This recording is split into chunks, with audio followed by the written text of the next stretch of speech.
Welcome, everyone, to this next episode of Coffee with Sales Engineers. I'm so excited to have my longtime friend, Brian Land, on this episode. And not just sales engineer, but sales engineering leader, longtime sales engineering leader. So, Brian, welcome to the show.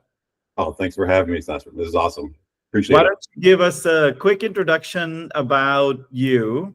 And then I've got some really juicy questions for you. I think you have some really unique perspective.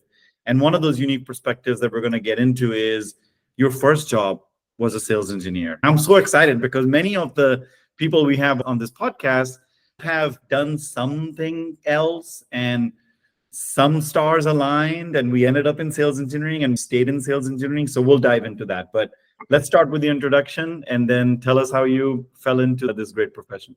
That's awesome. Great first question. I'm here in Austin, been here 20 years, family of 3. I work for LucidWorks, an AI-based company, and we power search for large companies like Costco, Lululemon, REI, and such.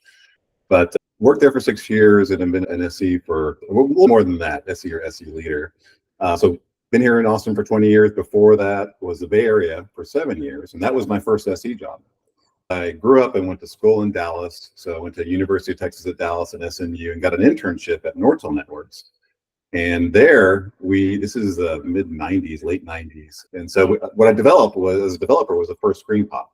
So Nortel was a telecom system and that large enterprises rolled out like Verizon, AT&T and all that. But very interested the early days of CRM. I developed the first screen pop with Nortel PBX.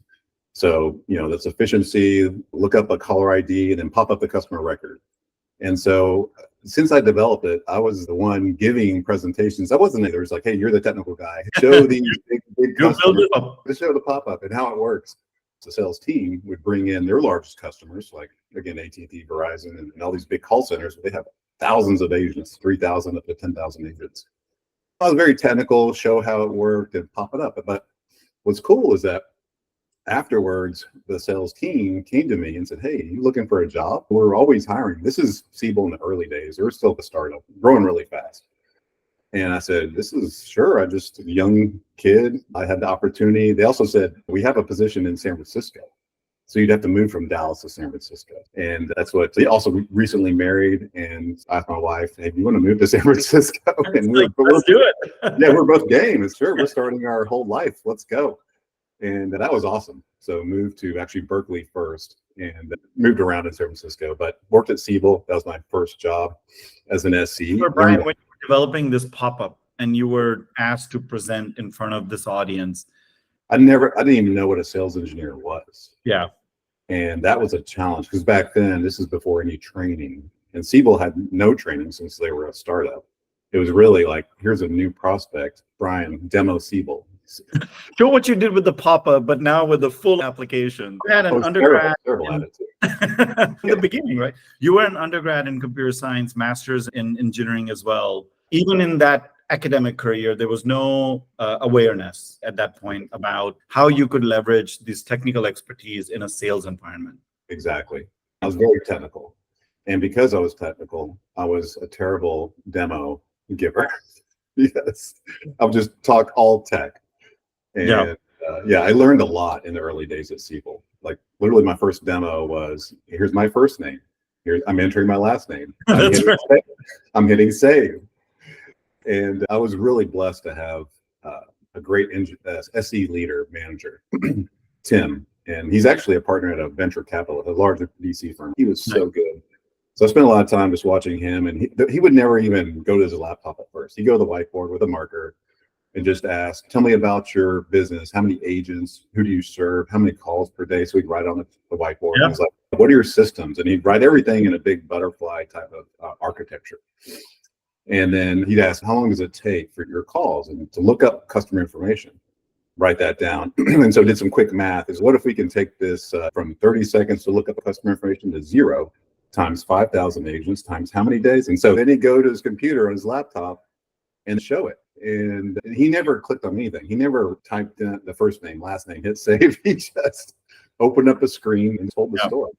And so I learned really early, like, all right, I need to change the whole game on how to give a demo. Yeah. Learned the best from him and others. Eventually, A couple of companies later, we got Demo to Win. They're still around. I think they're 2 in now. Yeah. Official SE training with value propositions and value drivers. So really cool. Come a So long way. it's come a long way. You've been doing this for a long time. I know there was a stint where you moved out of sales engineering, and we'll talk about that experience. I know you, like me, have been a lifelong SE. What is about this profession that keeps you growing? I've seen you've done certifications. It seems like you're a lifelong learner. What keeps you going in sales engineering? I'm definitely a lifelong tinkerer. I'm always tinkering on something, not just software. During COVID, I built a Sprinter van from the ground up, like a mini house. And the same thing with even sales engineering. And as an individual contributor at Siebel, my first job, then Ariba, then Endeca, got into leadership. But at NCR, I'm always learning new things, watching webinars, watching our competitors too, webinars. It's really important to know what the other folks are doing so you can position in real time when we start to hear these things. So I'm a lifelong learner. I'm always learning about not just the technical side, but the business side too. Yeah. So all those companies I talked about, they're in different segments: CRM, supply chain, back office, retail. As SEs, right, you're always learning not just the techie side, but also the business side and what drives the other side. And I think it's a good thing to have empathy too. So the folks on the other side of the room or the call here, how are they trying to move the needle on their business? Yeah. And then once you understand that, all right, now I need to connect my technology and my solution to that, how we can help them, and then convey that over your demos and decks and presentations. Always learning not just about the tech, but the business. And Gen AI has been a game changer in the past 2 years. Yeah. I noticed on your LinkedIn, you had a product like AI-based, AI-first product learning certification that you did. That was 4 years ago. That was before AI was even a big thing. And I noticed you've done some Google Cloud certifications.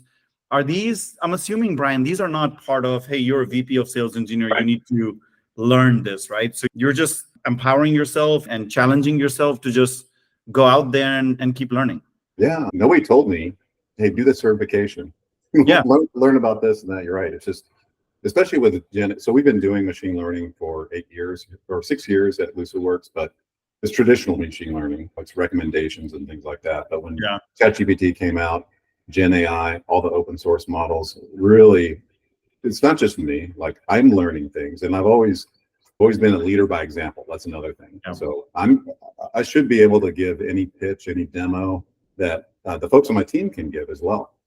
And that also, once they see that, I think it's empowering them. It energizes them. It's, I need to learn that as well. And I think everyone on my team now is doing the same thing. They're not just learning. They're actually putting hands on keyboard and building new, really cool Gen AI demos with our software, with LucidWorks. So it's pretty awesome. That's amazing. That's amazing. Yeah, that lifelong learning, I think it's in our DNA. And the point I want to make is, even as you move into leadership, that doesn't stop, right? That technical, intellectual curiosity keeps going. Now, I want to go back to middle part of your career when many SEs that I interact with have never been on the other side of the river, or whatever you call it, right? It's the marketing, right? It's the sales, it's quota carrying and things like that. And I think a lot of SEs have that blind spot of, look, I'm in a sales cycle, I do the demo, I do the technical evaluation, and the customer buys, right? It's really me as a sales engineer that's making all the magic happen. I would love to hear from your perspective as you shifted from a long time of sales engineering career. I think at one of the jobs you had the opportunity to run the entire go-to-market. What was that experience of those myths shattered for you, saying there's more to sales and marketing than sales engineering? Yeah, I guess I got a little delusional in my early success at Siebel, Ariba, and Endeca, 2 very successful companies. And then I could do it. So start up, right? Get a team, start it from scratch. And they're like, hey, Brian, you've been successful at these companies. Can you lead the go-to-market team? And did that for a few years. And when I said delusional, it's really tough. I learned a lot, like getting awareness, getting out there. How do you fill the funnel? So I learned about the funnel and moving from the top of the funnel to the bottom of the funnel to the first meeting and all of that. I was used to, all right, I can do some webinars and really good at that. But it's tough. It's really tough. And then being on the hook for the quota number, right? For the quarter, you're reporting to the CEO. The CEO, we raised a little bit of money to report to the investors. So it was a lot of stress there. I didn't really think through those things when I said, I'll raise my hand and say, yeah, I'll take the go-to-market. But you learned a lot. There's some growthhacker.com sites back then. So again, study. And it's helping me today, actually, because I still help our go-to-market team today. So if you look on my LinkedIn, I give a lot of webinars on what's the right point we're going to go after, to what's the message we need to give on these webinars, and to get some more leads at the top of the funnel for LucidWorks today. But yeah, it was amazing. I think what I learned too at that company when I was leading go-to-market, it's not all just about volume. It's really about quality leads and customers, because you can grow a current customer. I've always been in enterprise too. I guess I'll give that background. These are larger deals, longer deals. But if you can get one really good customer, you can grow it to hundreds of thousands or million, 7-figure ARR. And so I learned a long time ago, slow down to speed up. So let's slow down and really focus on this one prospect, this one customer. Let's bring as much value as we can, and we're going to grow together. And we're still doing that today here at LucidWorks. We do have some very large customers. And even when a big prospect comes in, let's really spend a lot of time and figure out, again, have empathy. What are they trying to do? What's this person trying to do in their own department to move the needle in their business again?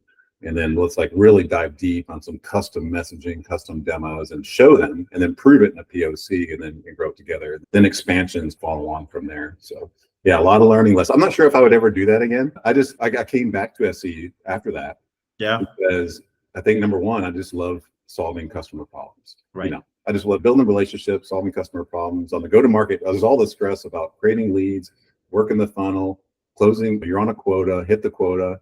Yeah. And I don't need that in my life. I got to go back. A lot more pressure, and it's a lot more. I feel like it's a lot of hard work that we as SEs take it for granted. You were talking about the challenge of getting a meeting in, right? All the stuff that happens that SDRs and AEs have to do to even get to a point the prospect is willing to see a demo. And many SEs complain about is, while I'm demoing, why aren't there more people in the audience, right? Shouldn't get the administrators or get the people that are going to be using the solution. But it's challenging. It's challenging for a rep to convince a prospect who's maybe doesn't have the right amount of pain to bring 15 people from their company to see this amazing demo that you, the SE, are going to deliver, right? Yeah. So it's amazing. We're just blinded to that. It's not that we don't have empathy for it, right? As SEs, we're so down funnel into when the magic happens, but so much has happened until that point. And then we're so far removed from what happens after the technical win, right? The legal, the contract, the red lines, the politics of decision-making that we're shielded from. Yeah, I think with go-to-market, you're more likely to get the Sunday scaries than to be an SC. As long as you're very confident as an SC, I just gave a motivational speech to our field team a few weeks ago. We just did a boot camp on Gen AI. We want to make sure that they know Gen AI really well, they speak it with confidence. Yeah. And it goes back to always learning. And I gave this speech. I just read a book I think it's called Becoming Superman, but it's about getting to the flow state.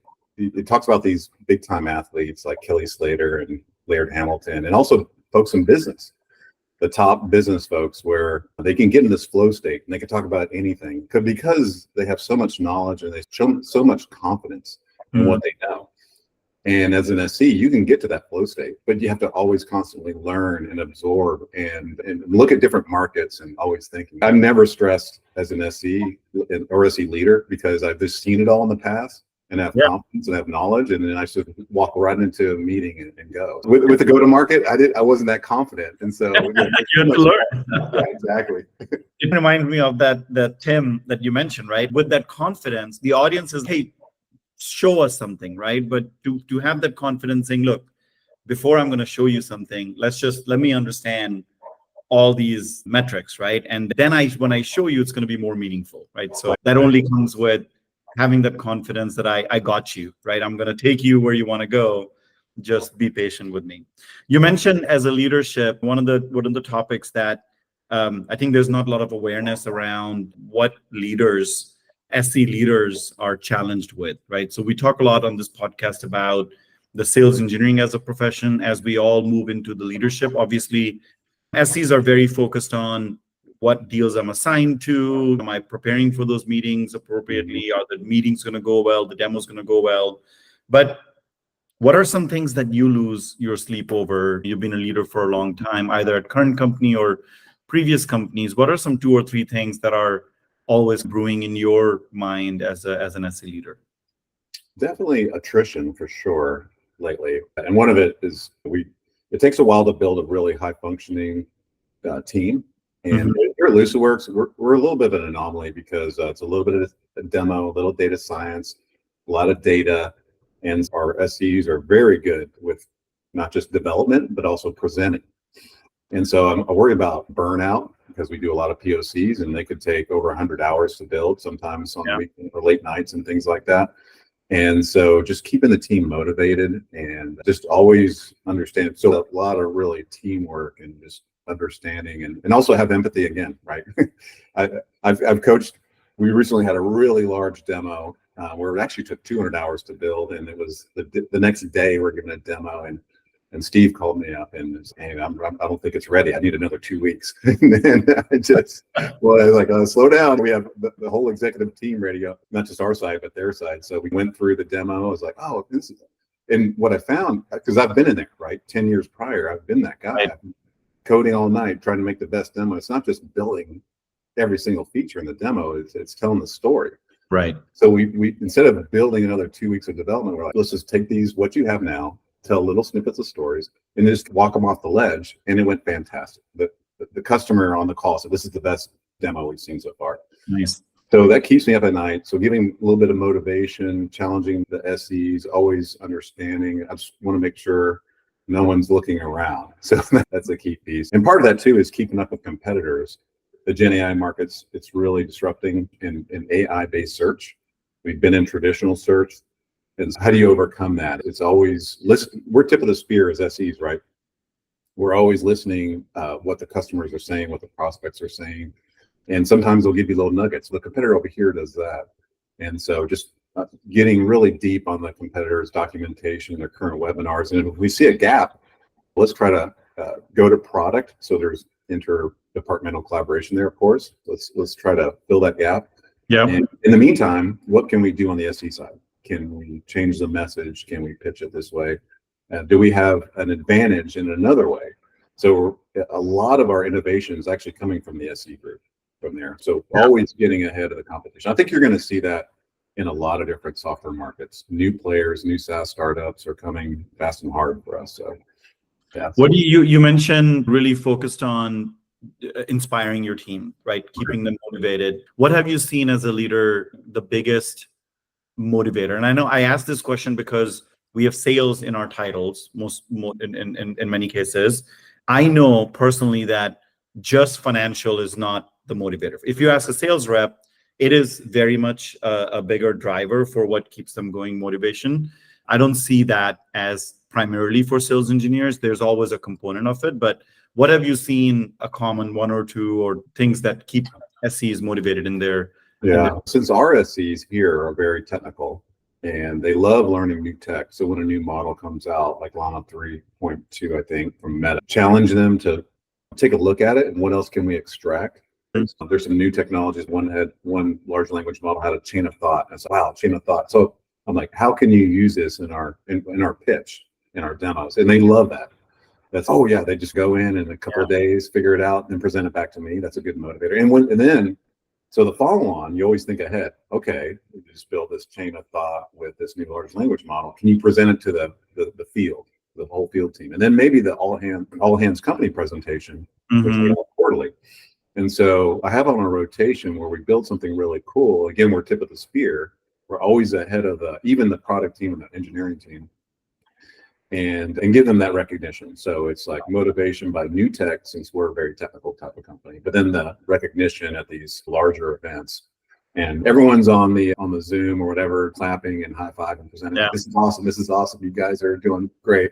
And then it gets rolled into the product later. So they see the capability they built as a demo or POC, 3 months later get rolled into a product. It's pretty cool. I think that's the biggest thing for them. Yeah, I love that recognition because it's also SC impact.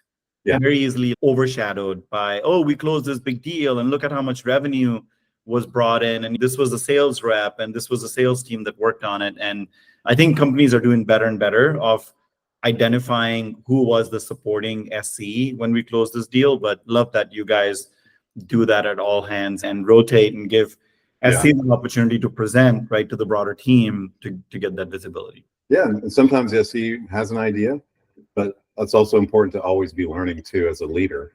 So when I'm just reading about this new large language model with a chain of thought, new feature. Oh, here's something new. Can you check it out? Go to the SCs or a couple of SCs. Like, can you research this a little bit more? I think it's this, but I'm not sure. Yeah, I'm too old to be hands-on keyboard coding anymore, but I can certainly read it, learn it, try to understand it. And I like that what you also said about product looking up to sales engineers, right, from innovation. I think that's also really powerful because I see a lot of SCs come from software development background, right? And one of the reasons I've seen from an attrition standpoint when an SC gets bored is when they feel like they're never really building anything. POCs could be a good way because you are putting stuff together, but you're not really coding. So I see some of those SCs move into product management because they get to do that. But I think the scenario you're describing is you get to be an SC, be at that front of innovation, and then you get to see your ideas come to reality. So this way you don't have to code it, but you were still a part of developing something, right? Something you can look back and saying, hey, that feature was really originated by me kind of bringing up these topics, right? That's very powerful. They can have a real impact. And that's a great motivator. And they get motivated about impact to close a deal that's coming because maybe it's competitive.